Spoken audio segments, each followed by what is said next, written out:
My name is Edward Delle, and I am a colon and rectal surgeon, board certified in both general surgery as well as colon and rectal subspecialty surgery. I grew up in New Jersey. When I was a teenager, my grandfather came to live with us and he had colon rectal cancer. My mom had to take care of him, and you kind of watched him and you kind of knew what he was like beforehand, and you watched that. And that's what really touched me to start to go into, maybe I can do something to help other people that suffered for the same thing that he did. And I didn't realize, I thought it was just going to go into medicine, but ironically it ended up that I'm actually taking care of people who are suffering with the same disease that he had.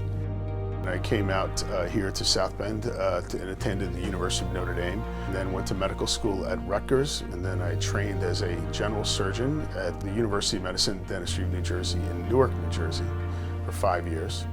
Then I entered the military in the Air Force, where I was the chief of surgery at the Grand Forks Air Force Base in Grand Forks, North Dakota. And I decided to go back to training and to do the one-year colon and rectal surgery subspecialty training at the Ferguson Clinic in Grand Rapids, Michigan. It's one of the oldest programs in the United States. And then I came here to South Bend, and we've been here ever since. It's been 18 years now. It's been a phenomenal experience. My overall practice consists of about 95% colon rectal surgery, and about 25% of my practice is devoted to some sort of cancer surgery. Probably another 25% is devoted to cancer screening. The theme for this Night of the Stars is fighting cancer takes a village. And that's truly the way I feel that cancer is treated so well in this town. It's a collaborative effort by not only the surgeons and the oncologists and the radiation oncologists and the primary care physicians, but also the support staff. It's truly an amazing process in an area where we have independent practices all communicating together so well to give somebody an overall comprehensive experience with not only the technical side of it, but also the caring side of it. Dealing with someone who has cancer it's so personal. They come into my office thinking they're going to die, okay?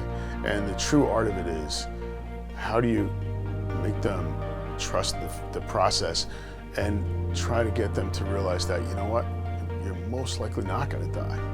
And you may have to go through some trials and struggles, but there's a really good chance in this day and age, compared to 50 years ago, that you're not going to die. I tell them this is like training for the Olympics. You got a whole team behind you, you got a whole village behind you, people you don't even know, okay, or have your back, and we are going to fight for you. You got a very, very, very good chance of winning this fight, like incredibly high chance of winning this fight. We're in this together, and we're going to beat this thing, and we can beat this thing. And often one of the last things that happens is when we remove the portacath. And I usually do those in the office. I actually take them out of the office.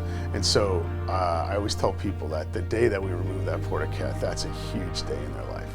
And they smile, and they are just absolutely, that is the most satisfying feeling, when you take out that last little piece of device that has been necessary for their care. And to remove that, and you see the look on their face that day, and they look, and you think back over that, usually a year or so of struggles that they've had to go through, and you physically take it out. And what I do is I usually show them what it was, and I show them that, and they go, wow, that was in me. I'm like, yeah, but now it's gone. There's a look that you get from patients that is absolutely irreplaceable, and that is probably the most satisfying thing that I see in my entire practice. It's just such an honor to be recognized for a Juan Garcia Award. I was fortunate enough to know him for about 8 years or so, and he was just a generous, kind man who truly had the right things in mind as he approached people with such devastating diseases. It's the deep caring of somebody's soul that's more important, just as important as their body. And I think that's what Juan brought across, was just caring for the person, not necessarily just their body.